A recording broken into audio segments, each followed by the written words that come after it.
Cumprimento a todos com a paz do Senhor. Quem está feliz com Jesus hoje? Então encontra uma pessoa bem bonita do seu lado e dê um sorriso para ela.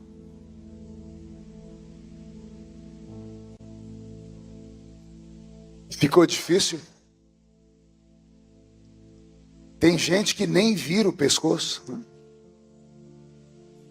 É uma alegria estar de volta na linda cidade de Chapecó. Nessa oportunidade, revendo amigos, conhecendo novos irmãos.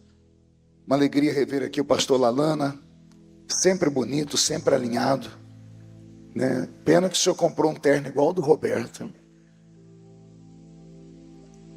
Eu achei que era uma dupla sertaneja. Uma alegria, pastor Lalana. Quero cumprimentar a pastora Jussara. Ela está aí? Cadê? É a mesma do ano passado? Não, ela está mais bonita agora, está mais nova. Uma alegria revê-la, viu, pastora? Cumprimentar meu amigo, pastor Wagner Roberto. Fazia tempo que eu não vi o Wagner. Hoje olhei para ele ontem e falei: Wagner, você veio da Europa? Ele falou: por quê?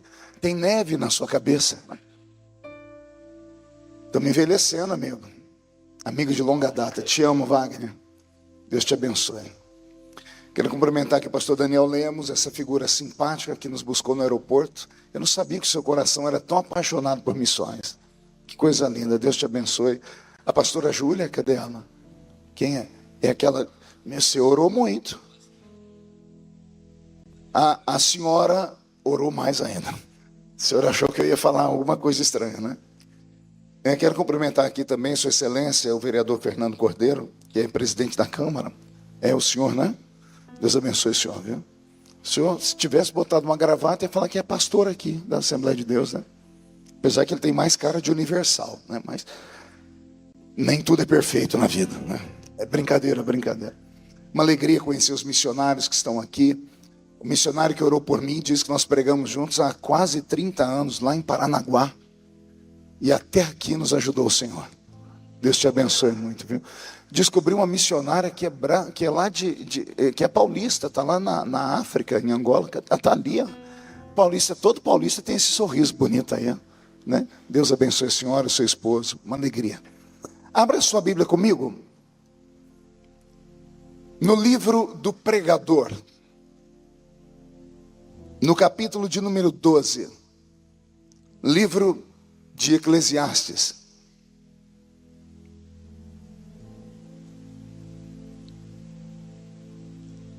Livro de Eclesiastes, ou do Eclesiastes, capítulo de número 12.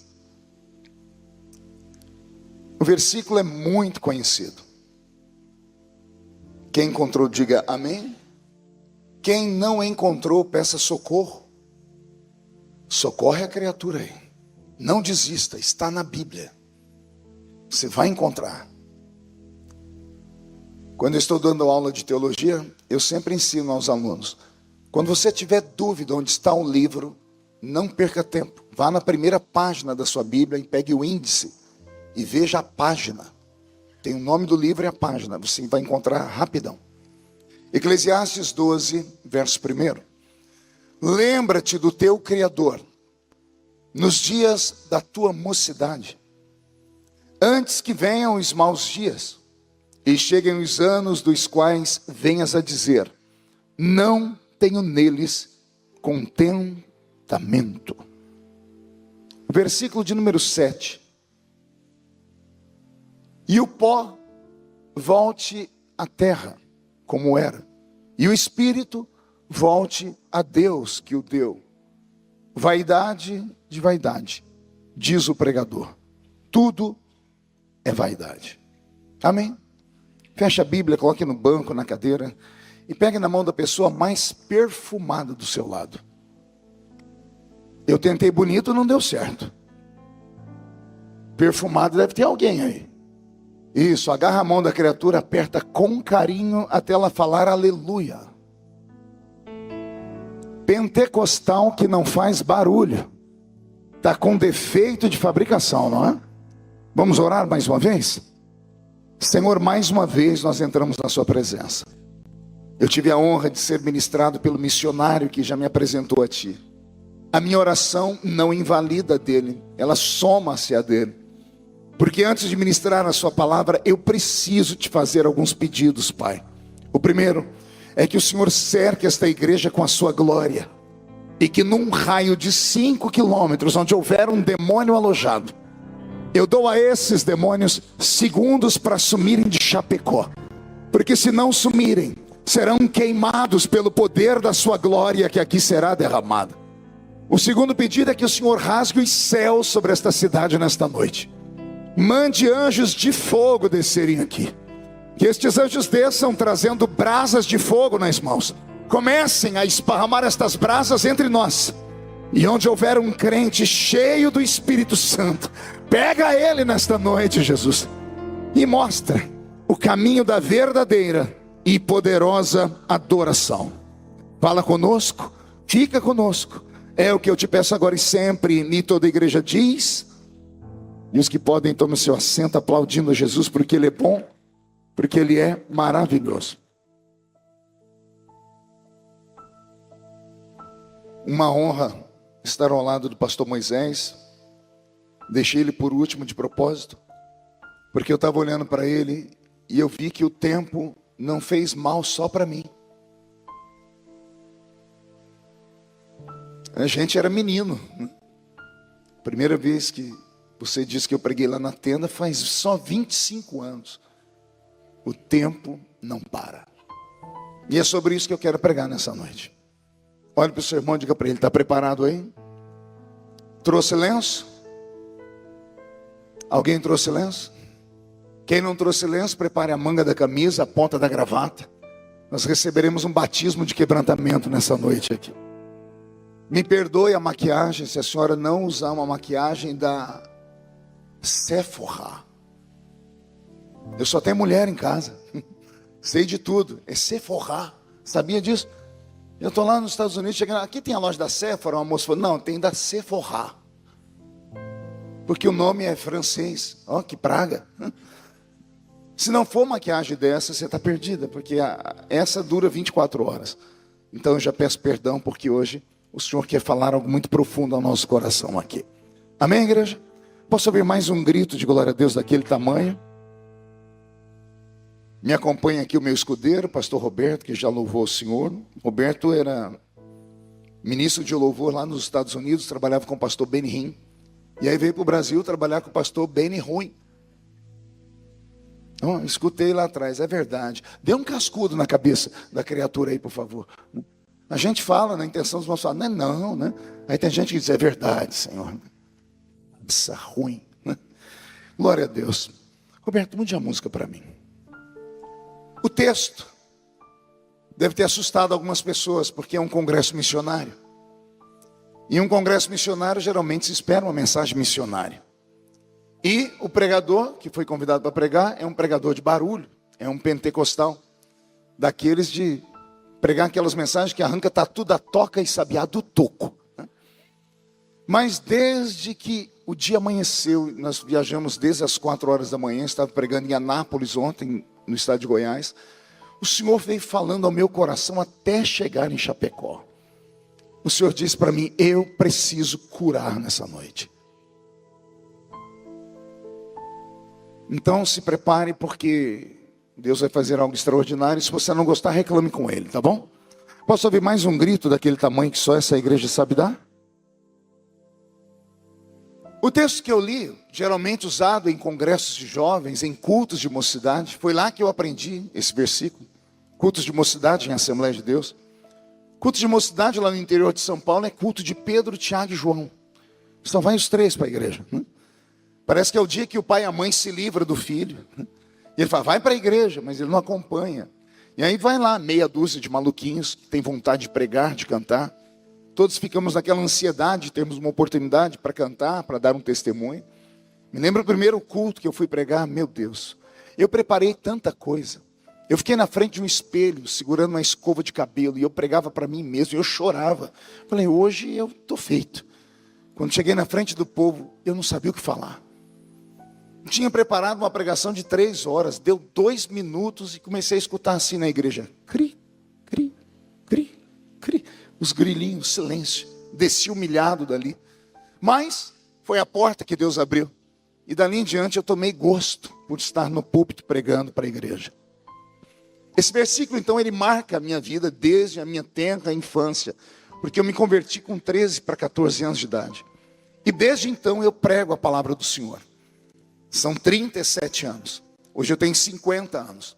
Sei que eu estou com cara de 60 e o corpinho é de 70. Porque não é você, não é bocó. As pessoas falam, como é que é ter um músico assim, à altura do Roberto ao seu lado? Eu digo, se você soubesse que ele é, além de músico, ele é meu enfermeiro também. Ele que aplica injeção, ele que me dá os remédios. Eu tomo só 12, 13, não, 13 não, 14. 14 comprimidos por dia. Então, as coisas não são tão fáceis. E desde então, desde criança, ministrando, desde adolescência pregando, desde recém-casado pregando, desde casado pregando, desde que fui pai pela primeira vez pregando, depois fui pai pela segunda vez e Jesus levou meu filho, depois fui pai pela terceira, pela quarta vez. Desde agora que sou vovô, eu tenho vivido diante do Senhor. E as pessoas me perguntam, como foi? Eu disse, faria tudo de novo. Porque não existe riqueza maior do que essa aqui.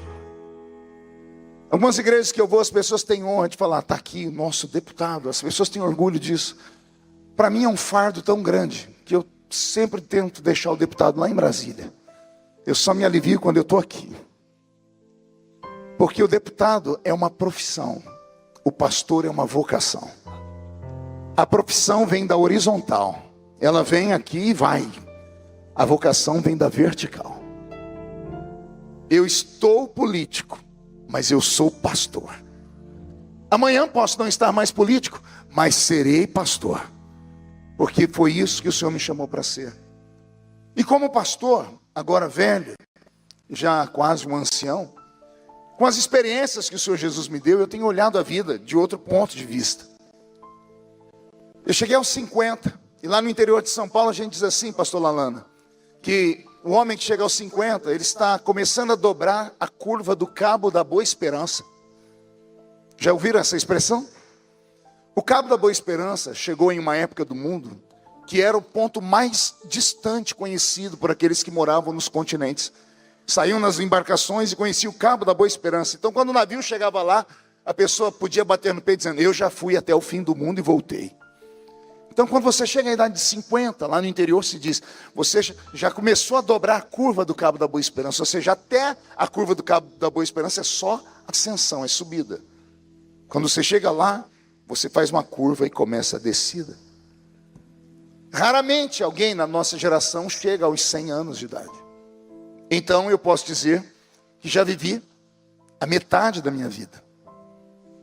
E o problema é que eu não vi a metade da minha vida passar. Parece que foi ontem. Parece que foi ontem que eu estava chegando aqui no estado de Santa Catarina, em um ônibus com uma caravana. Menino pobre, com a mão cheia de calo, de tanto cortar cana de açúcar, de apanhar laranja, algodão, café, de carregar minha caixa de engraxar sapato nas costas. E usei um dinheiro que eu ganhei de vereadores da minha cidade para comprar uma guitarra, porque o meu sonho era ser músico.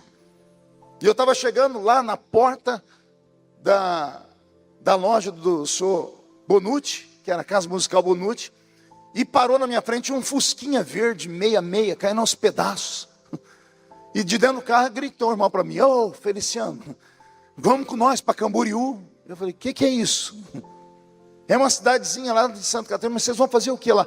Deus está operando lá. Eu falei, mas custa caro. Quando eles falaram o valor, eu disse, vocês estão de brincadeira, né? Vocês adivinharam o valor que está na minha mão? Se eu entrar aqui, eu compro uma guitarra e vou ser músico na igreja. A irmã dentro do carro disse, se você usar o dinheiro para ir conosco, você volta de lá com uma chamada divina. E como eu era novo convertido, o novo convertido acredita em toda a loucura que falam para ele. Eu deixei de comprar minha guitarra e vim para Camboriú. Cheguei em Camboriú, não tinha dinheiro para comer. E aí os irmãos faziam uma vaquinha.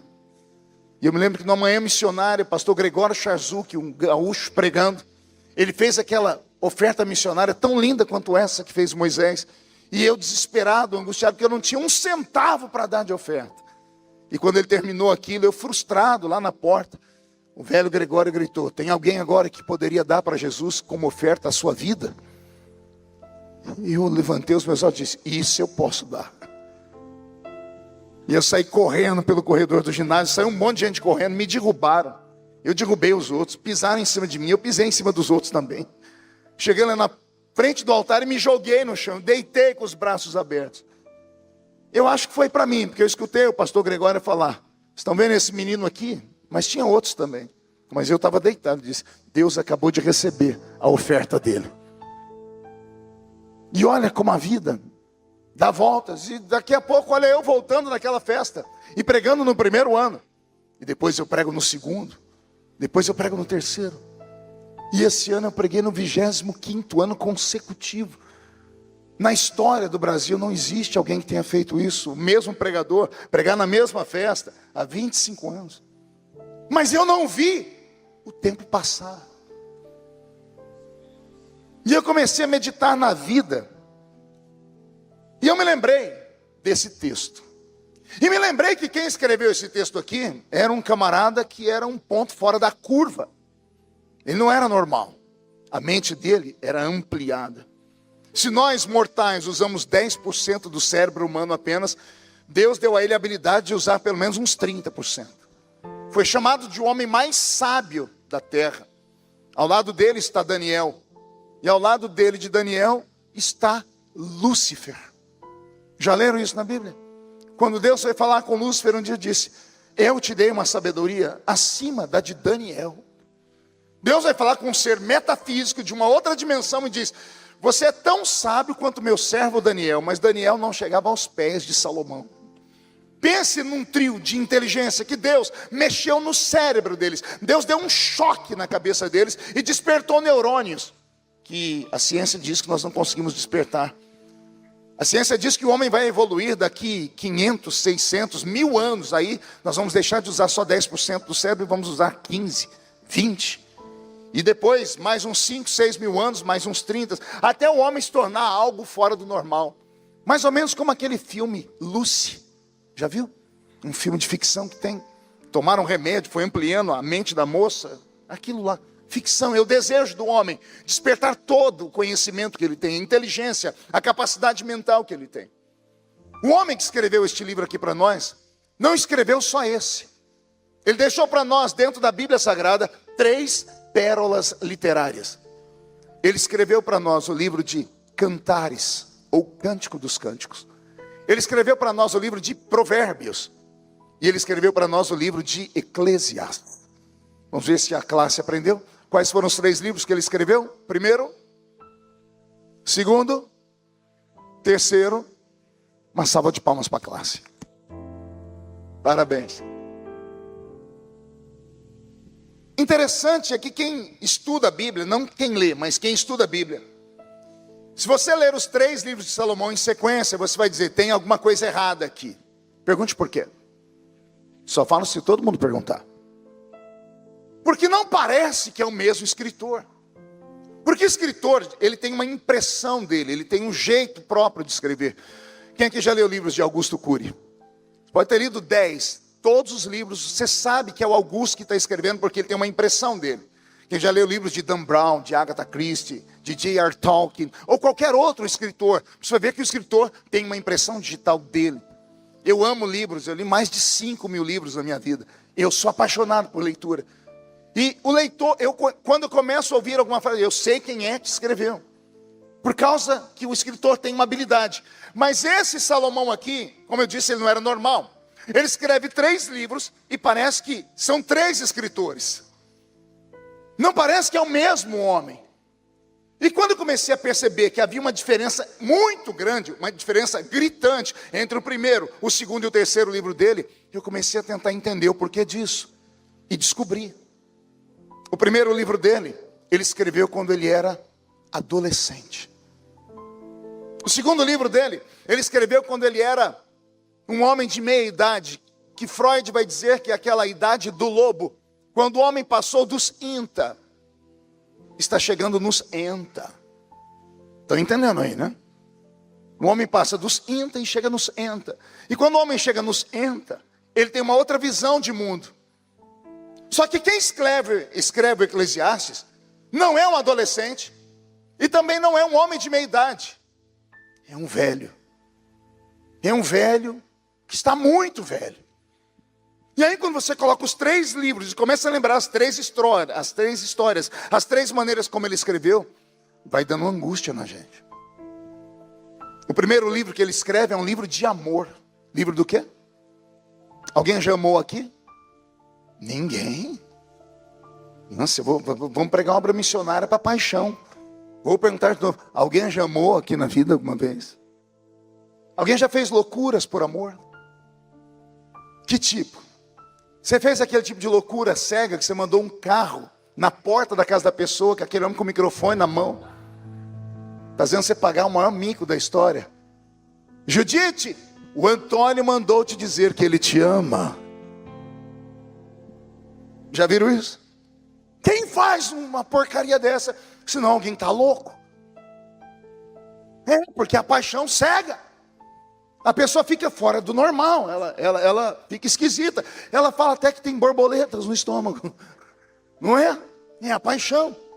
O homem que escreve o livro de Cantares é um jovem rei. Um rei que assume um trono solteiro. E esse rei solteiro que assume o trono, ele assume o trono de Israel debaixo de um milagre. Qual milagre? Ele era o último filho de Davi. E ele jamais poderia ser o rei de Israel. Só que ele é filho de um adultério. E Davi sabe que quando ele morrer, vão matar ele e a mãe dele. Vão riscar da história de Davi a parte obscura, a parte ruim.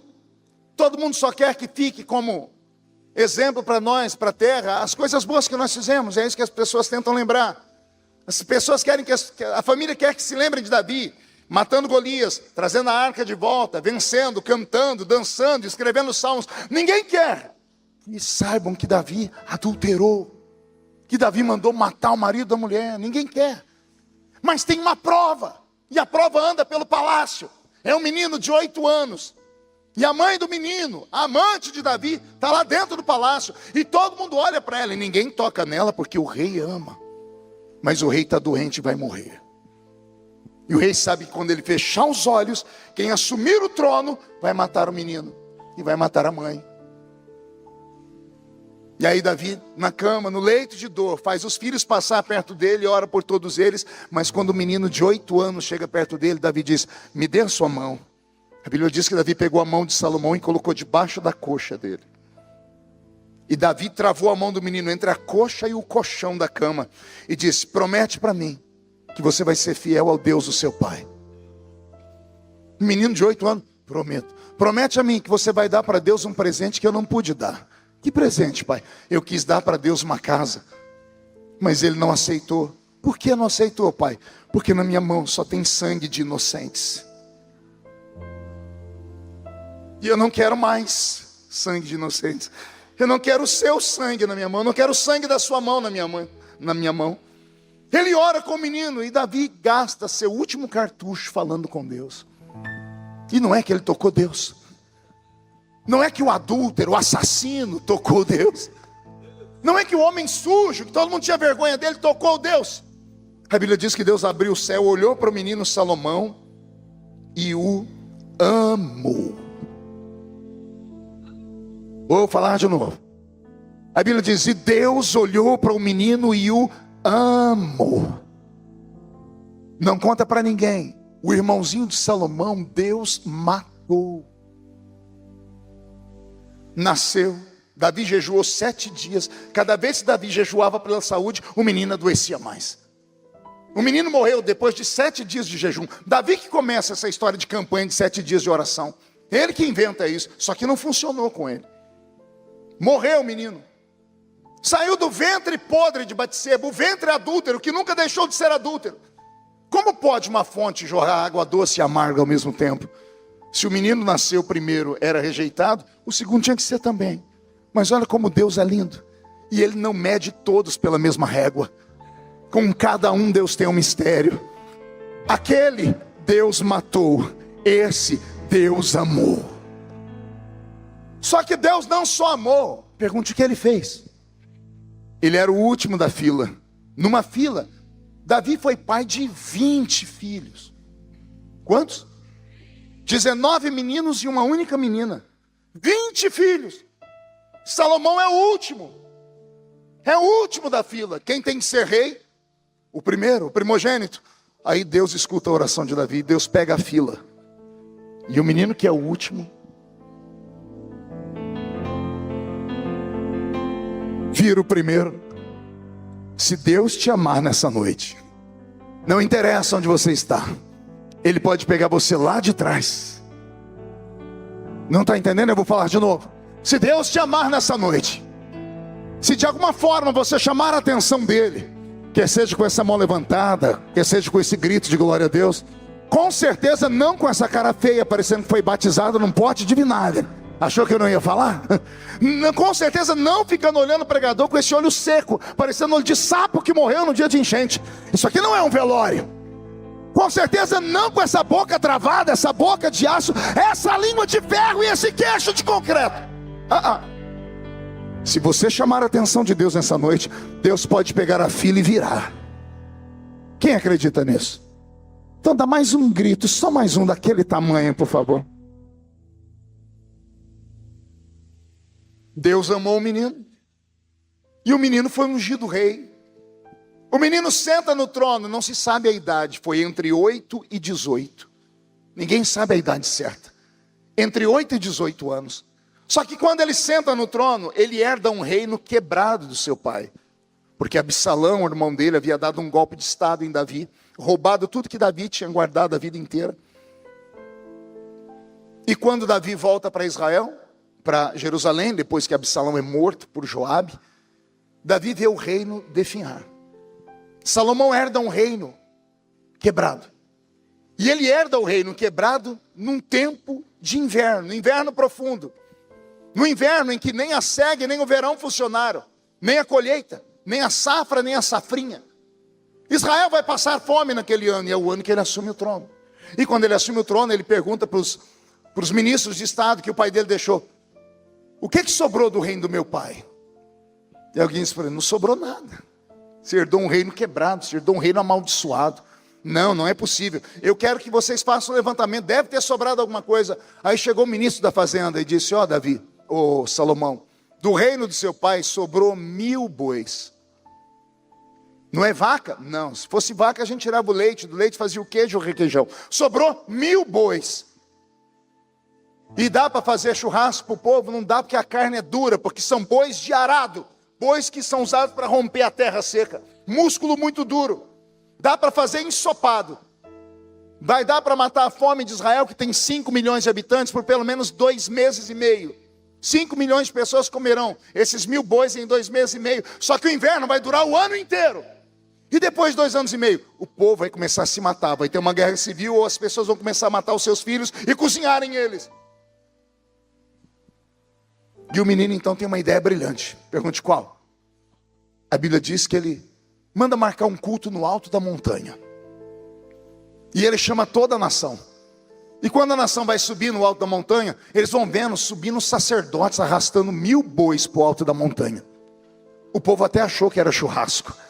Quando chegaram no alto da montanha não tinha churrasqueira, tinha 1000 altares. E ele deu 1000 bois de oferta. Foi a primeira vez que Israel viu aquilo. O alto da montanha ficou vermelho com tanto sangue, de 1000 bois, milhares de litros de sangue escorrendo. Foi uma visão tétrica, uma visão terrível. Quem era espiritual dizia: esse homem é santo. Quem não era dizia: ele é louco. Quem era muito pragmático dizia: ele é excêntrico. As pessoas diziam: eu vou mudar desse país. Terminaram de matar os bois, de queimar, 1000 colunas de fumaça subiram ao céu. Terminou o sacrifício. As pessoas vão embora. O menino volta para o palácio, se tranca dentro do quarto dele. Ele está frustrado, porque ele esperava que naquele sacrifício Deus se manifestasse lá. Porque o pai dele contava histórias que ele acreditava, porque criança acredita em história. E o pai dele escreveu o Salmo 18. A minha alma estava indo para o inferno, mas o Senhor, Ele sentou nas asas de um querubim, e Ele voou sobre as asas do vento, e salvou a minha alma do inferno. A criança ouviu, achou que aquilo era literal, mas não era, era só um poema. É a história de Davi no campo de batalha. Um dos filhos de Anak, dos gigantes, derrubaram Davi do cavalo e tentaram fincar ele no chão com uma lança de 45 quilos. Foi um dos valentes de Davi que se atracou com um gigante e o matou. Colocaram o velho rei em cima do cavalo e disseram para ele: tu nunca mais sairás a peleja conosco, para que nunca se apague a lâmpada de Israel. Davi voltou para casa e escreveu o poema. Ele esqueceu do cara que matou o gigante. Ele esqueceu que era um homem de carne e osso. Disse: a minha alma estava no inferno. E foi o Senhor que sentou nas asas de um querubim e voou. E voou nas asas do vento. E tirou a minha alma do inferno. Olha o que o poeta faz. O poeta olha para a lua e faz uma música para ela. Ele olha para a nuvem e faz uma música para ela. Então o menino que assumiu o trono acreditava em coisas lúdicas, porque ele cresceu ouvindo histórias lúdicas. O que ele pensou? Eu dou 1000 sacrifícios para o meu Deus, o Deus do meu pai vai descer nas nuvens e vai socorrer a nação. Só que Deus não desceu. Ele se trancou no quarto. Mas Deus é tão lindo, que a Bíblia diz: e naquela mesma noite, antes da meia-noite, Deus entrou no quarto de Salomão e disse para ele: pede o que você quiser, porque eu vou te dar. Pede! Pede! É forte, né?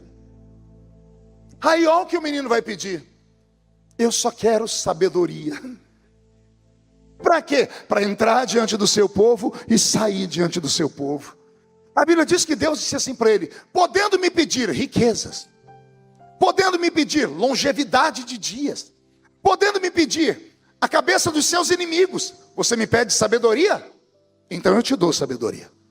Mas eu também te dou riquezas. Eu também te dou longevidade de dias. E eu entrego os inimigos nas suas mãos. Não haverá outro reino como o seu na terra. Nunca houve e também não haverá.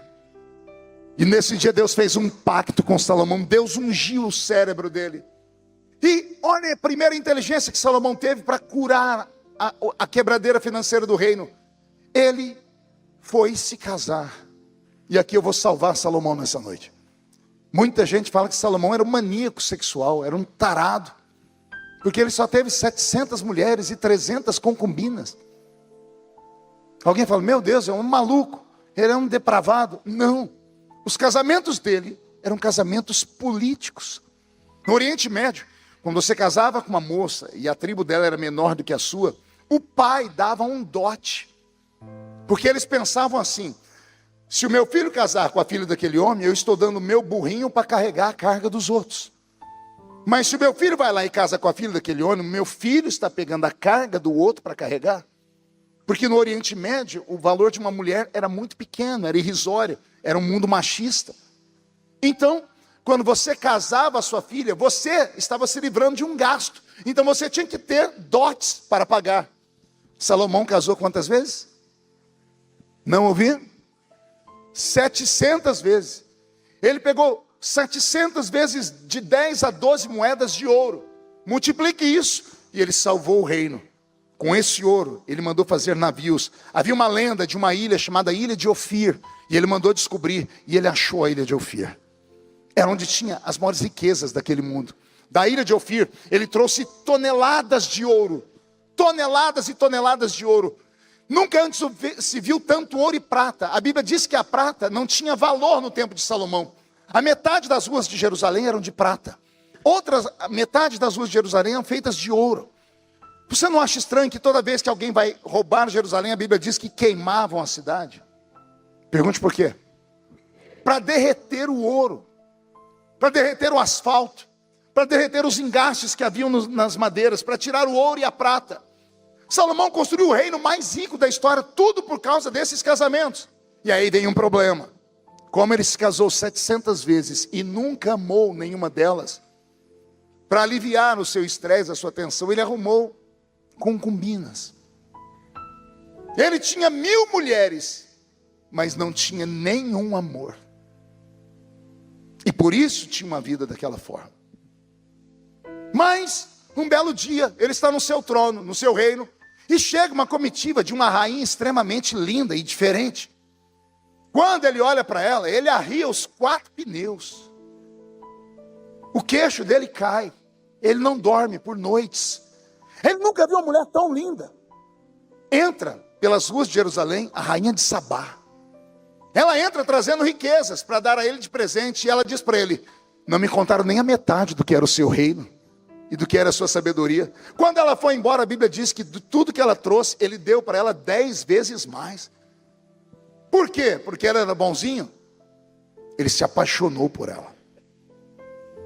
Ele descobriu o amor. Só que descobriu um amor em uma posição que não era permitido amar. Porque ele era rei de uma nação. E não se aprovava a miscigenação de raças. Ele não podia se misturar com uma outra raça. Ele se apaixonou por ela, ele dormiu com ela.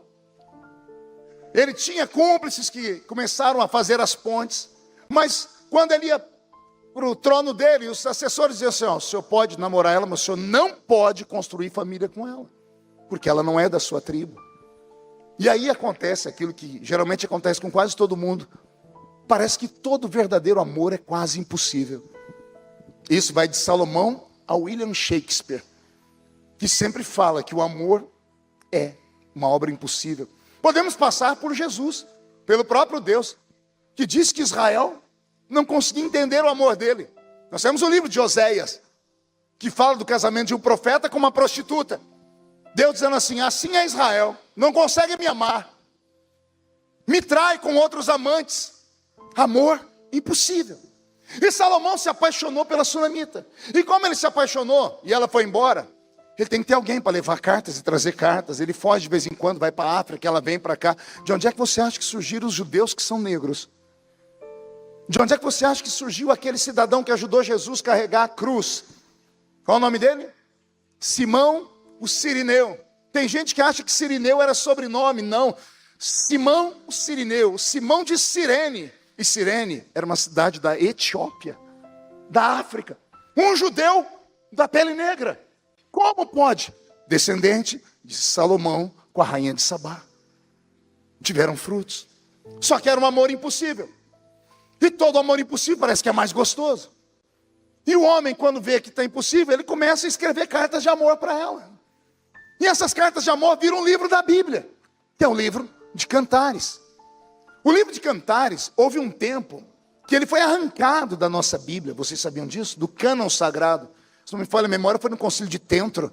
Chegaram à conclusão que o livro era extremamente pesado para estar aqui. Diziam que era um livro erótico. Porque Salomão fala umas coisas que até hoje, se a gente falar, deixa todo mundo vermelho aqui. Salomão diz: o meu sonho, sunamita, é tomar vinho na taça do seu umbigo. Está entendendo? Ele quer deitar ela, a taça dela, o umbigo parece uma taça, ele quer colocar o vinho e ele quer beber o vinho. Está escrito aqui. Ele fala, quer ver a irmãzinha do seu lado ficar rubra, vermelha? Ele diz: sunamita, os teus seios estão como cachos de uva. E eu não preciso falar para ninguém o que a gente faz com a uva. Está escrito, está aqui. Ele diz que ele se perdia nas curvas do corpo dela. Ele desenhou ela nas cartas. Ele estava apaixonado. Tiraram o livro da Bíblia por conta disso, acharam que era pesado demais. Mas no concílio de Nicéia apareceu um santo que leu e disse: não, o livro é santo. Pediram para ele provar. Ele leu, que é para nós o capítulo 6 e o versículo 10 do livro de Cantares. Lembra o que está escrito lá? O homem mais sábio do mundo fazendo uma pergunta que ele nunca teve resposta. Quem é esta que aparece como a alva do dia, formosa como a lua, brilhante como o sol e formidável como um exército com bandeiras? Quem é esta? Venha, analise comigo. Salomão é um homem que tem resposta para tudo, sim ou não? Ele faz essas perguntas e não tem resposta, nem embaixo, nem antes, nem depois do versículo. Aconteceu alguma coisa, pergunte o quê? Ele estava tão apaixonado que ele já não podia mais conversar com ninguém, porque ninguém entendia. Aí ele lembrou do pai dele. O pai dele disse assim para ele: meu filho, se algum dia você fizer alguma coisa que as pessoas não entendam, você ter que ser punido por isso, caia você na mão de Deus. Porque na mão de Deus tem misericórdia. Se cair na mão do homem, o homem não te dá misericórdia, mas Deus tem misericórdia. Salomão começou a falar com Deus. Ele começou: Senhor, já que eu não posso falar com ninguém, o Senhor pode me ouvir? O que foi, Salomão? Eu achei a mulher da minha vida. É, Salomão? E aí? E aí que eu estou apaixonado por ela. E o que você quer falar comigo? Senhor, eu quero, porque eu não posso contar para ninguém, porque eu não posso casar com ela. Eu queria falar para o Senhor que ela é linda. Sério, Salomão? Ela é linda, Senhor. A pele dela é diferente. Ela é meilená. O original diz meilená. O padre João Ferreira de Almeida traduziu por morena queimada pelo sol. Mas não é isso. Meilená é negra como um carvão.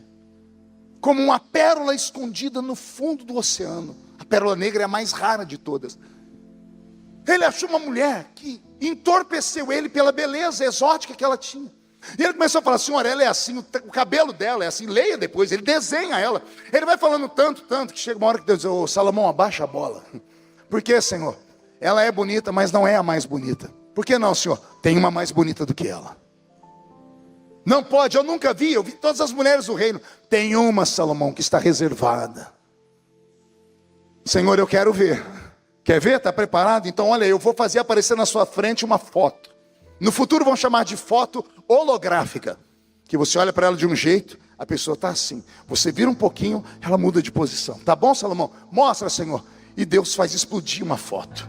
E quando Salomão olha, ele diz: quem é esta? Que aparece como a alva do dia. Aí Deus não responde, aí Deus vira a foto. Aí Salomão diz: não é mais como a alva do dia, é formosa como a lua. Aí Deus vira a foto, ela já não é mais como a lua. Ele diz: mas agora ela é brilhante como o sol. Aí Deus vira a foto de novo e diz: Senhor, agora ela não parece astros, agora ela parece um exército, com bandeiras no plural. Quem é esta? Deus olhou para ele e disse: é a mais bela de todas. Salomão morreu sem saber quem era ela. Se alguém que chegar antes de mim lá no céu, e andando pelos campos elíseos, encontrar um homem, andando com a mão para trás, barba grande, cara, alá, como é que é o nome Albert Einstein, com aquela linguão para fora, que todo gênio é meio assim. Se você achar, pergunta para ele: seu nome é Salomão? Ele vai dizer: sou eu. Diz assim: ó, eu preciso falar com você porque o pastor Marco Feliciano lá na terra mandou te procurar. O que você quer comigo? Você lembra que você viveu na terra e foi o homem mais inteligente? Sim, eu sabia de tudo. Sabia de tudo não. Teve uma coisa que você perguntou e não sabia o que era. Aí você vai falar: lembra que Deus te mostrou uma mulher? Na hora ele vai lembrar, porque faz parte da paixão. Ele vai dizer: é verdade, eu vi ela de 4 formas, mas eu não sei quem é ela. Aí você diz para ela: pois é, o Filho de Deus, quando passou pela terra, disse que Deus esconde dos sábios, mas revela para os pequeninos. E ele vai falar: então me conta. Aí você vai dizer: vou te contar quem era ela, Salomão. Você vai murchar a barriga, estufar o peito, estender a mão e vai dizer: prazer, sou eu. Ele vai dizer: mas você por quê? Você vai dizer: eu sou a noiva do Cordeiro. Eu sou a igreja santa, lavada e remida no sangue de Jesus, que nasci como a alva do dia. Porque a alva do dia, ela vem de uma noite extremamente escura. Ela vem de uma noite onde não se enxerga nada. E na noite os demônios e os bandidos estão às espreitas. Mas quando a alva do dia vai surgindo, surgem os seus primeiros raios. E os raios são coloridos. A cor escura vai tomando um tom azulado. Daqui o azulado vai tomando um tom avermelhado. O avermelhado vai tomando um tom alaranjado. E de repente explode uma luz. Assim é a alva do dia. A igreja nasceu assim nesse planeta. O mundo jaz do maligno, o mundo nas trevas. Aí a igreja nasce com seus missionários. E os seus missionários começam a expulsar a escuridão e começam a trazer primeiro a realeza, porque a igreja é real. A cor azul é usada na roupa dos príncipes. Depois ela toma um tom avermelhado, porque ela é obrigada a derramar o seu sangue na terra. Porque cada gota de sangue de missionários que caíram no solo desse mundo se tornou uma semente e fez brotar esta multidão de homens e mulheres que estão aqui me ouvindo pregar nessa noite, e tantos outros que vão me ouvir pelas páginas da internet. Depois do tom avermelhado, ela fica num tom alaranjado, que é o tom do sorriso, e aí ela explode uma luz. Mas ela não era só como a alva do dia, ela parece também formosa como a lua. Olha só, da alva do dia, ela fica como a lua. Por quê? Porque a lua, ela está sempre lá.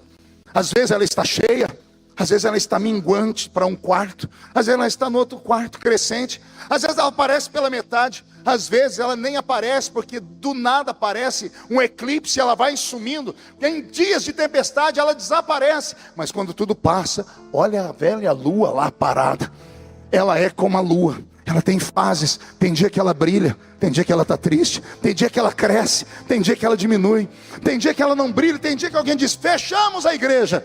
Aí o diabo tem que ouvir o eco da voz de Jesus dizendo, esta é a minha igreja, e as portas do inferno não prevalecerão contra ela, não podem. Ela é brilhante como o sol, ela não é um sol, porque o sol é um só. É o sol da justiça que está brilhando para todos nós aqui. Mas ela recebe o reflexo do sol. Mas ele termina dizendo uma coisa que não tem nada a ver com astro. Terrível ou formidável como um exército. Diga comigo, um. Não ouvi? Você vai entender o porquê. Como pode um exército ter bandeiras no plural?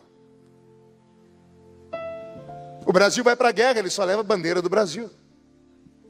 O mundo manda os seus soldados para a ONU, tira todas as bandeiras do mundo e coloca a bandeira da ONU. Um exército não pode ter várias bandeiras, só tem uma.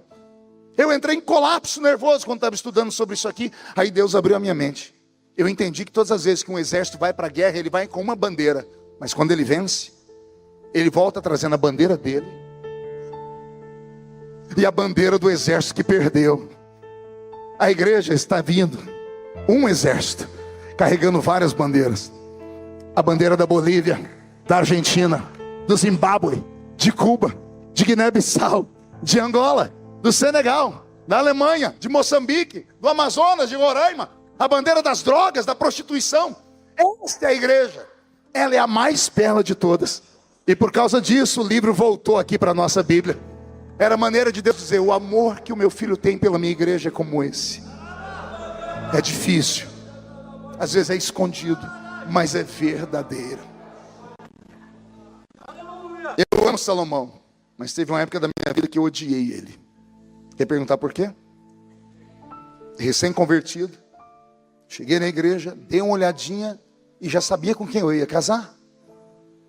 Olhei a moça mais bonita da igreja, Edileuza. Falei, é ali que eu vou amarrar o meu burro. Chamei o líder da mocidade, que também chamava Marco, eu disse, como é que eu conquisto a Edileuza? Ele disse, seja romântico. Eu estava vindo do mundo, ex-drogado, eu disse, se eu falar para ela os versinhos que eu sei, não vai prestar. Tem livro de crente que fala de amor? Ele disse, é claro que tem. Eu disse, onde eu compro? Ele disse, está aí, na sua mão. Eu disse, não, mas isso aqui é Bíblia. Ele disse, na Bíblia tem um livro de amor. Eu falei, qual? Cantares. Pastor Lalana, eu enlouqueci. Minha memória é boa, já deu para perceber. Eu memorizei o livro de Cantares. Eu fiquei a semana inteira, acordava na madrugada. Eu recitava.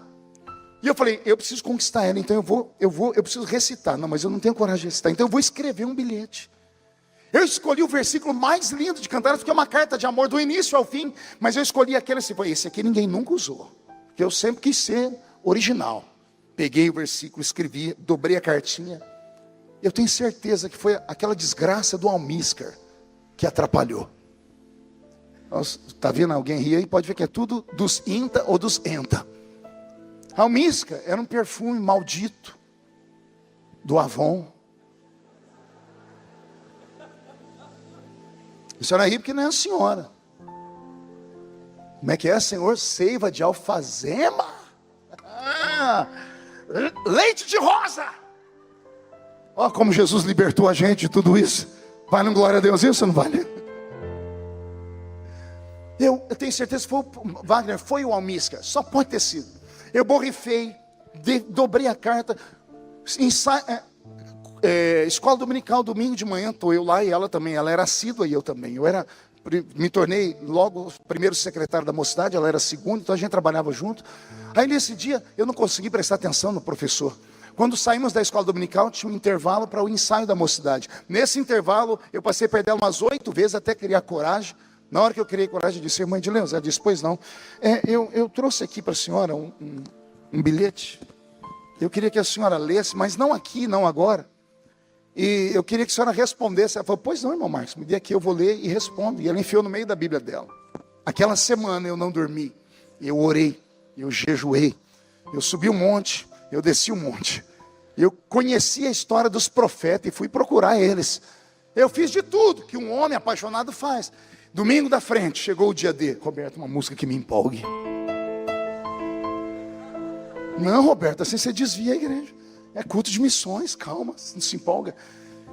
Cheguei lá, estava lá na escola dominical de novo, não entendi nada do que o professor falava. Saímos dali, eu passei perto dela 8 vezes e ela não me parava. Até que eu parei bem na frente dela. Irmão Marcos, está aqui a resposta. Quando ela me entregou o bilhete, eu saí da terra e corri para o banheiro da igreja. Me deu um desarranjo. Eu me tranquei lá naquele lugar. Sentei no trono, fechei a porta, agarrei o bilhete. E antes de abrir eu fiz assim. Não tinha cheiro de nada. Eu falei, deve ter se emocionado, esqueceu. Abri. Ela disse, querido irmão Márcio, a letra dela é bonita pra caramba. Ela é professora, minha esposa é psicóloga, escreve bonito. Nossa, me empolguei só com a letra. Eu fiquei olhando letra, voltinha por voltinha. Homem apaixonado é uma desgraça. Estou olhando, estou imaginando ela escrever. Depois que eu olhei, disse, irmão Marcos, conforme o irmão pediu, a resposta vai com o versículo da Bíblia. Eu fechei o olho. Eu falei, vai estar escrito aqui, vem amado meu. Vem saltando pelo monte. Está lá no Cantares também. Para ela vai ler a mesma coisa que eu li. Vai estar no Cantares. Aí eu falei, Jesus, seja o que o Senhor quiser. Eu abri, estava lá assim, resposta na Bíblia. O Senhor te repreenda, Satanás. Porque não é você, bocó. Para trás de mim. Deu uma raiva. Levei assim mais uns 2 anos para conquistá-la. Conquistei, noivei, casei. Tentei entrar no assunto umas 5 vezes. Em todas elas eu dormi no sofá. Mulher não entende homem apaixonado. Não entende essas loucuras que a gente faz de mandar o carro com um homem com o microfone na mão. De passar vergonha na classe de aula, a gente mandar alguém lá entregar um buquê na frente do professor. É coisa de gente doida. Mas me casei com ela. E está todo mundo querendo saber o que eu escrevi para ela, né? Vocês também não vão entender, porque vocês não são românticos. Só gente do Sudeste que é romântico. Eu escrevi para ela assim, Edileuza, tu és mais bela do que as éguas de Faraó.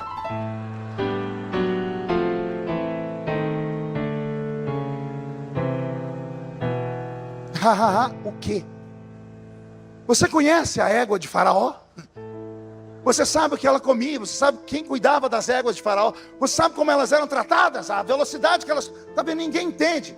Eu estudei tudo sobre as éguas de Faraó e cheguei à conclusão que era o maior bem que Salomão tinha. Salomão apaixonado pelas éguas.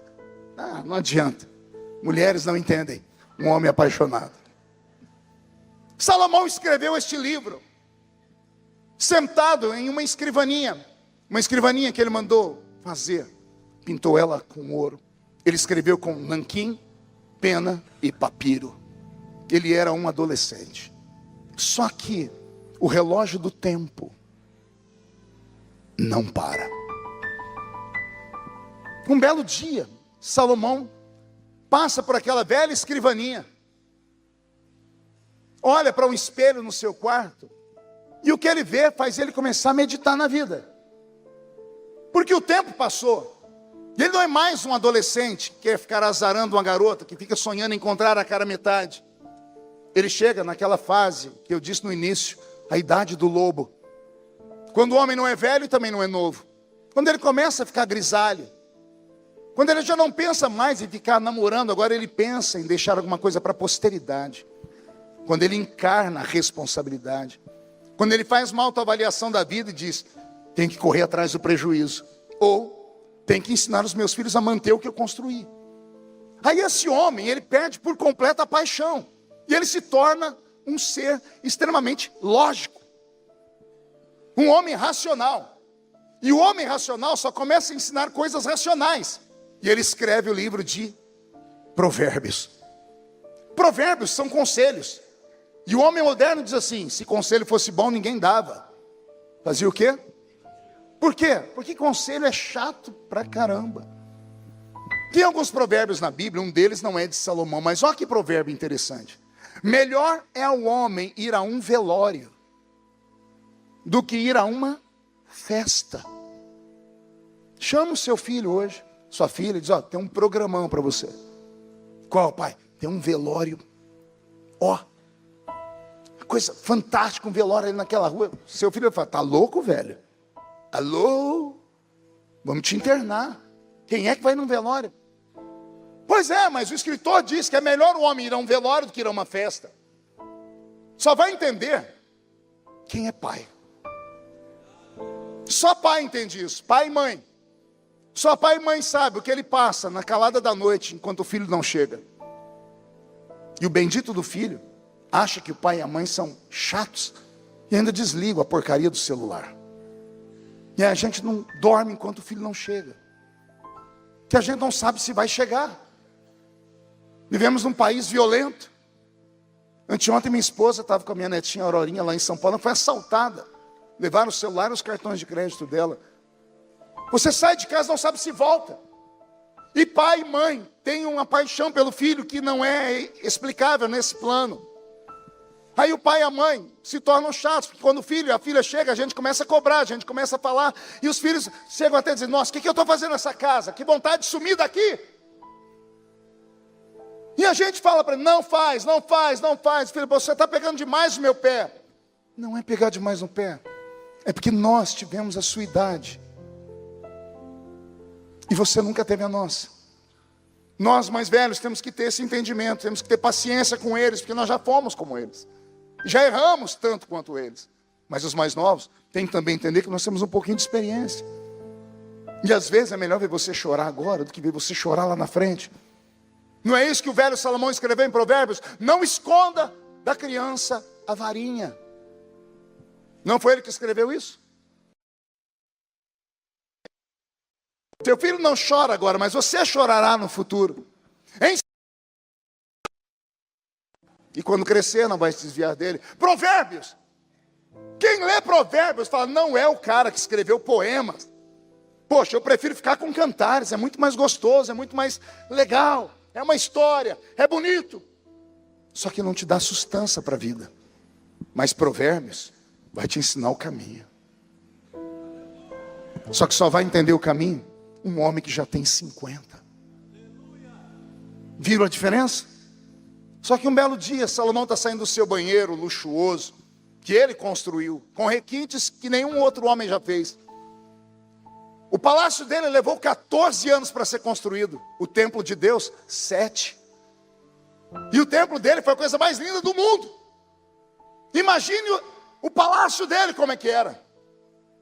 Ele está saindo do seu quarto, tomando banho. Ele vem andando. Vai na frente do espelho. Eu imagino cheio de mormaço por causa da água quente. Ele limpa o espelho. E quando ele olha para o espelho, ele toma um susto. Quer perguntar por quê?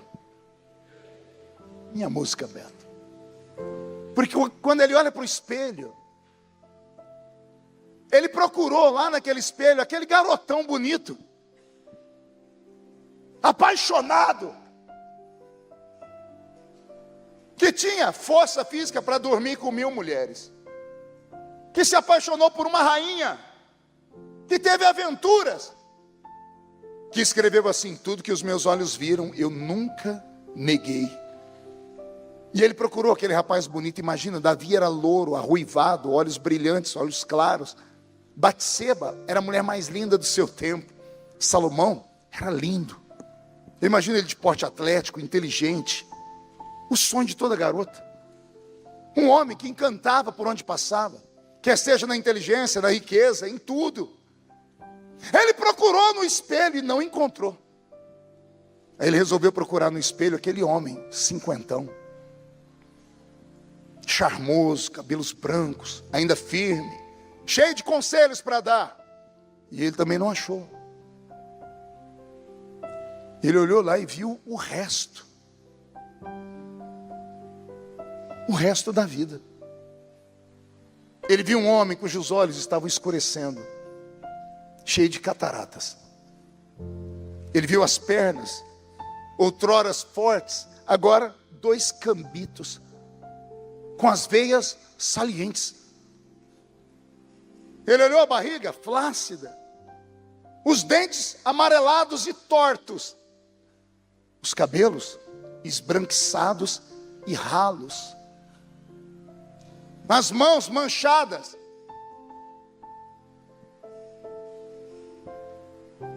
Ele percebeu que estava chegando no fim. Ele percebeu que esta vida é uma viagem, pessoal. Uma viagem muito curta. Que ali na frente tem um porto escrito parada final.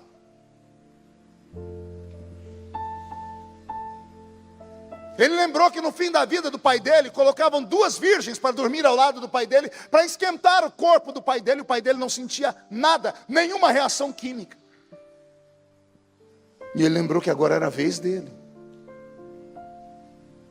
Ele sentou naquela escrivaninha, com o apoio de uma muleta. Pegou a pena, o nanquim e o papiro, pastor Lalano. A letra agora não vai sair bonita, vai escrever tremendo. E ele escreve o livro mais forte dele. É um livro de desabafo. É um livro depressivo. O livro de Eclesiastes é um livro dolorido. Ele começa o livro dizendo: vaidade. Tudo é vaidade. Eu descobri, diz ele, que há um tempo para tudo nessa terra. Há um tempo de correr. Há um tempo de abraçar para que você está amando. Há um tempo de plantar. Há um tempo de nascer. Ele diz, mas também há um tempo de parar de correr. Há um tempo de parar para colher o que plantou. Há um tempo de morrer.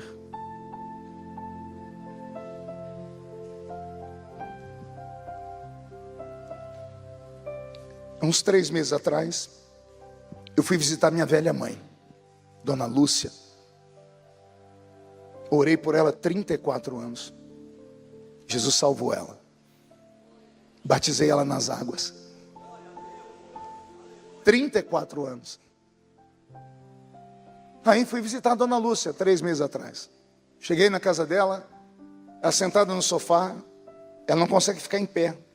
E minha mãe tem 69 anos. Nova.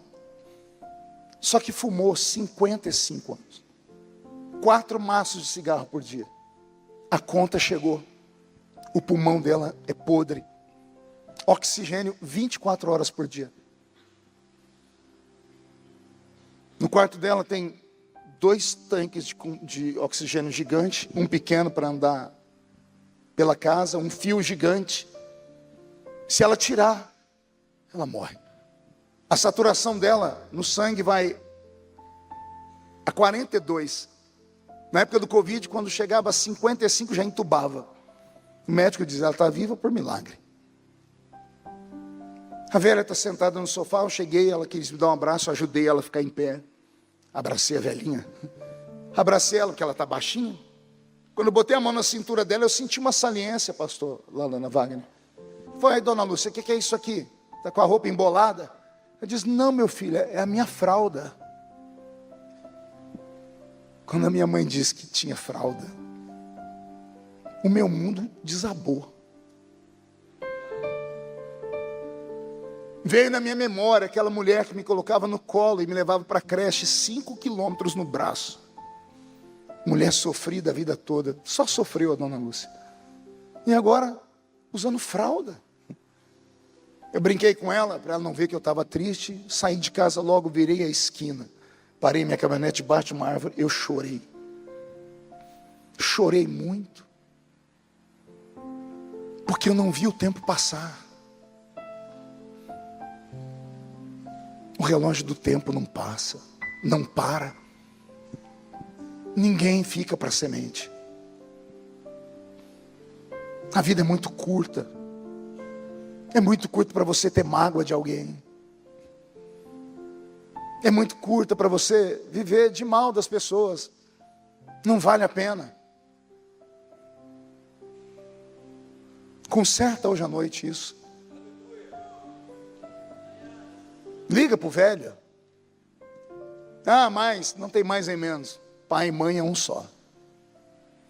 Pode ser cachaceiro, pode ser bebum, pode ser um pai abusivo, pode ser uma mãe abusiva, mas são pai e mãe. O único mandamento na Bíblia que tem uma promessa é esse: honra teu pai e tua mãe. E a Bíblia não diz honra teu pai e tua mãe se eles forem bons. Honra teu pai e tua mãe se eles te respeitarem. Não é isso que a Bíblia diz. A Bíblia diz: honra teu pai e tua mãe, para que tudo te vá bem, para que você viva mais tempo na terra. A vida é curta. A última vez que eu conversei com meu pai biológico, ele mandou me chamar, que a gente não conversava, eu tive pouco contato com ele. Eu não tenho o nome dele no documento, ele não me assumiu. Eu era o patinho feio. Eu era o fruto de um adultério. Mas quando ele estava morrendo, ele mandou me chamar no hospital. Eu achei estranho, mas fui lá. Entrei dentro do quarto onde ele estava, ele com dificuldade sentou, estava com a barriga aberta daqui, aqui, costurada lá. Estava aberta, abriram ele e costuraram. Ele olhou para mim e disse assim: eu te chamei aqui porque eu não consigo mais ajudar a sua mãe a pagar o aluguel. Eu disse: minha mãe tem filho, você pode deixar que eu cuido dela. Ele olhou para mim duro, eu olhei para ele duro também. Mais alguma coisa, senhor? Ele: não, é só isso. Eu falei: então tá bom, boa sorte aí. Porque ele nunca me deu carinho.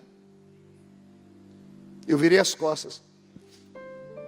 Quando eu botei a mão na maçaneta da porta para sair, aquele velho, velho, ele me falou uma palavra que eu nunca tinha ouvido na vida.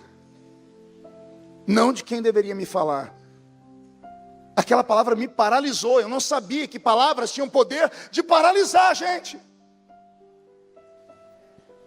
Ele falou assim: filho.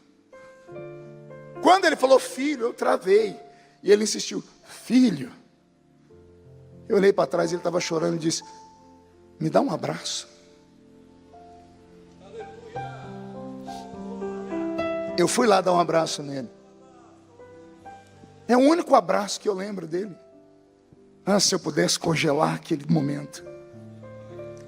Se eu pudesse ficar com ele abraçado um dia, uma semana, um mês. A gente precisa disso. A gente só tem família. Você não tem mais nada. Não tem essa história de melhor amigo. Isso é conversa fiada. Eles vão conosco até um momento. Dali para frente, só a família vai. Se não honrar a família, você não tem nada. Ele me deu um beijo. Eu beijei ele também. Saí dali, fui viajar. Ele entrou em estado de coma. Só que ele entrou em estado de coma gritando o meu nome. Vai os meus irmãos, porque eu conheci meus irmãos lá nesse dia. Eu tenho 6 irmãos. Eu tenho um irmão mais velho do que minha mãe. Entendeu aí? Olha que doideira. Eu tenho um irmão mais velho que minha mãe, porque quando a minha mãe nasceu, ele já era casado e tinha filhos. Me encontraram, eu estava pregando na cidade de Registro, interior de São Paulo. Não tinha celular na época, ligaram na casa do pastor, me acharam, não sei de que jeito. Aí quando eu atendi, falei: pois não. Falei assim: aqui é o seu irmão, tal. Falei: pois não, Adilson. O pai está em coma e ele entrou gritando o seu nome. E o médico disse que ele precisa se acertar, senão ele não vai embora. Você tem como vir aqui? Eu falei: eu estou pregando aqui num evento, eu vou ver o que eu faço. Eu fui embora. Eu fui lá para a minha cidade. Eu lembro que eu cheguei 5 da manhã na rodoviária. Deixei a mala em casa e fui para o hospital. Cheguei no hospital, meu irmão estava lá, saiu, eu sentei na cadeira, eu olhei para aquele velho. No dia que eu vi ele, ele ainda tinha uma estatura normal. Naquele dia, era só um cadáver. Falei: meu Deus, eu lembro desse homem, dos olhos azuis, forte, caminhando. Agora ele estava desse tamanho. O câncer acabou com ele. Ele estava com o olho aberto, o olho dele ia de um lado para o outro, com a boca aberta, respirando assim. Uma carranca. O médico chegou, olhou, disse: doutor, ele me enxerga? Ele disse: não enxerga, meu filho, ele está em coma. Eu disse: por que ele não enxerga? Ele disse: isso aí é uma crise neurológica. Eu falei: explica, traduz. Disse: ele está morrendo. Ele olhou: pela cara, está indo para um lugar ruim, hein? Eu falei: o que é que funciona nele? O doutor disse: só o ouvido. O que você falar, ele vai escutar.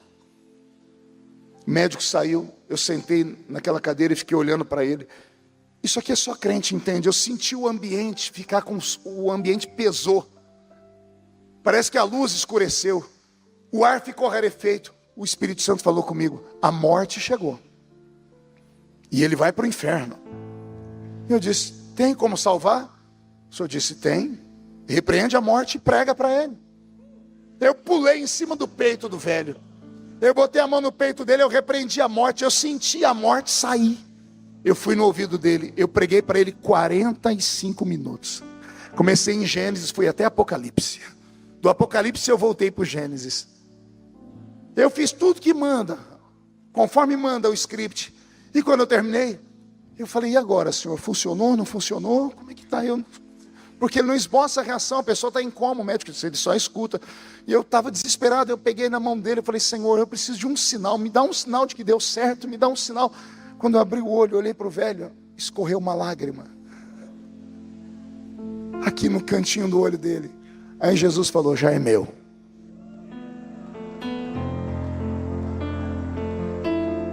Crê no Senhor Jesus e será salvo tu e a tua casa. Eu saí dali para chamar meu irmão entrou. Quando ele olhou para meu pai, ele veio gritando: o que você fez com o pai? O que você fez com o pai? Eu falei: não fiz nada não, porque ele morreu. Eu disse: não matei ele não. Eu disse: não é isso. O que você fez com ele? Que olha o semblante dele, ele está sorrindo. O rosto dele virou o rosto de uma criança. Eu cheguei, ele estava com a carranca. Sabe o que o Senhor disse para mim? Ele ouviu sua voz. Ele entendeu que você perdoou ele. Perdoa.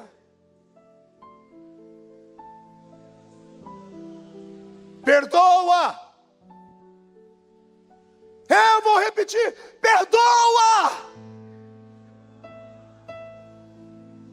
Tem gente aqui que tem parentes que estão presos lá no hospital, na UTI, não sabe por que não vai embora. Tem contas a acertar. Está na sua mão. Vai visitar a pessoa. Não consegue ir, pede para alguém pegar um telefone, botar no ouvido dela, ora com ela, diz: eu te perdoo, vai em paz, vai com Jesus, libera o perdão. O perdão é saúde. Eu não disse que Jesus me trouxe aqui hoje por causa de você. Ele falou para mim: hoje é uma noite de cura.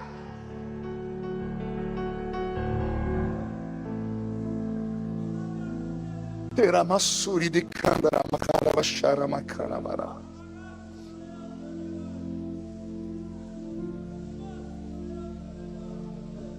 Maldito é o homem que se estriba em cima da sua beleza, em cima da sua riqueza, em cima da sua posição social, para pisar em cima dos outros.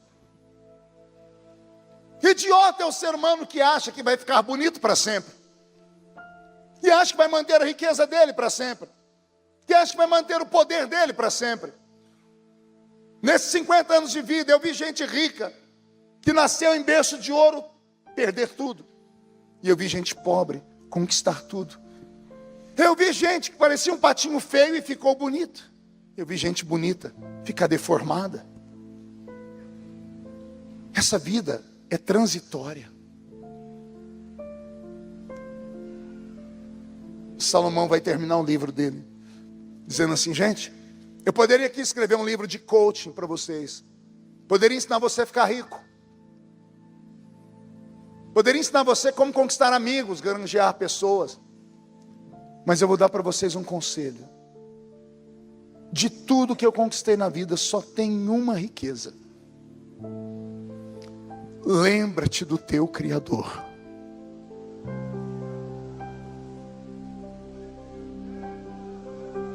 Lembra-te do teu Criador. E Ele está aqui.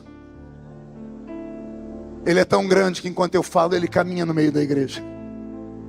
Os pés dele permanecem aqui, mas a face dele está diante dos serafins. Estão cantando santo, santo, santo é o Senhor dos exércitos. E Chapecó está ficando cheio da minha glória, diz o Senhor. Ele te trouxe hoje aqui para curar essa ferida que está na sua alma. Senão, não vale a pena. É por isso que você não ama mais o próximo. Você não acredita mais no ser humano. Quando a igreja deixa de acreditar no ser humano, ela deixa de fazer missões. Ela deixa de ganhar almas. Quando nos tornamos egoístas demais, pensamos só no nosso umbigo, a gente deixa os cultos de lado, a prioridade vai embora. As pessoas me perguntam todo dia: pastor, por que o Pentecoste acabou? Porque não tem mais cura, não tem batismo com o Espírito Santo? Eu digo: a nossa prioridade não é mais essa. Se a nossa prioridade fosse buscar o céu estava entre nós. Mas nós queremos conforto, a gente quer viver a nossa vida, a gente se tranca dentro de casa, levantamos um muro ao redor da nossa casa, e o vizinho que se lasque do lado de lá, o amigo da escola que se lasque, eu sinto muito porque morreu, eu sinto muito porque perdeu, eu sinto muito. A gente vive enclausurado, a gente não aceita nem gente com defeito na igreja. Dependendo de quem está sentado no banco, você muda de banco, porque você não aceita o cheiro da pessoa, você não aceita a roupa com a qual ela está usando, você não sabe que a pessoa é barraqueira. Toda vez que você vê uma pessoa barraqueira, as pessoas querem distância. Analise a alma dela. Toda pessoa barraqueira, toda pessoa que é de conflito, é simples a vida dela. O resumo é simples. A vida inteira alguém só roubou dela. Todo mundo que se aproximou tomou tudo. Tomou a pureza dela, tomou a oportunidade dela, tomou a vida dela. Então a defesa dela é o ataque. Se nós não amarmos essas pessoas, e onde é que essas pessoas vão ser aceitas? Se não for aqui, se não for lá no Bom Samaritano. Quem que é aqueles meninos fedidos, carcomidos de bichos, dormindo no meio da rua? Nós preferimos mandar dinheiro para eles. Não leva o meu dinheiro. Às vezes eles não querem dinheiro, sabia? Às vezes só queriam um abraço. Você sabe o significado da palavra misericórdia? Moisés, vem cá. Fique aqui, por favor. Fica aqui olhando para mim. A palavra misericórdia é uma junção de duas palavras no latim. Miseris e córdia. O que é miseris? Miséria. Traduz por miséria, sinônimo de miséria: podridão, sujeira, mau cheiro, perdição, danação, que é condenado à desgraça, ao Hades, ao Sheol, ao inferno. Um buraco feito nas cidades antigas do lado de fora, onde se jogava escravos, e os escravos terminavam de morrer ali. Urubus voavam. Isso é miseris. E o que é córdia? Coração. Então o que é misericórdia? É misericórdia. Misericórdia é pegar o sujo, o fedido, o podre e colocar no coração. Pergunte: de que jeito? Só falo se todo mundo perguntar. Se todo mundo perguntar, eu não vou falar, eu mostro. Assim, ó.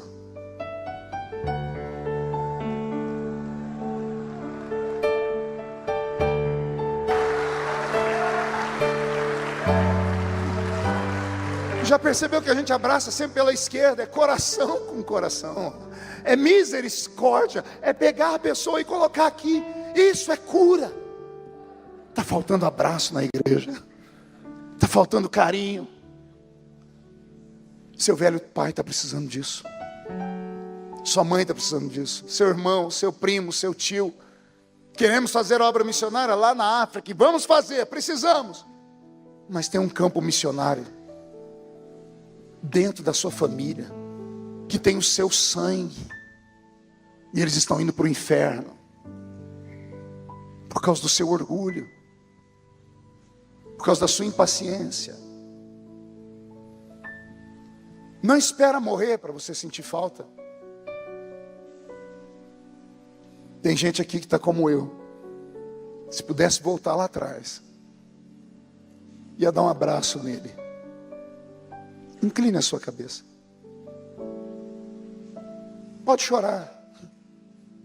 Não é pecado, não.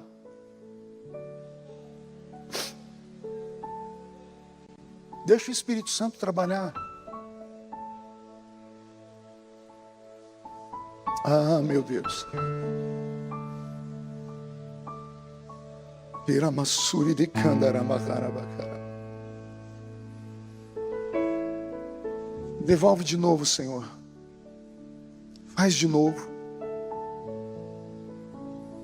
O seu nome é Jeová Jiré. O Senhor proveu um dia. Provê de novo, Senhor.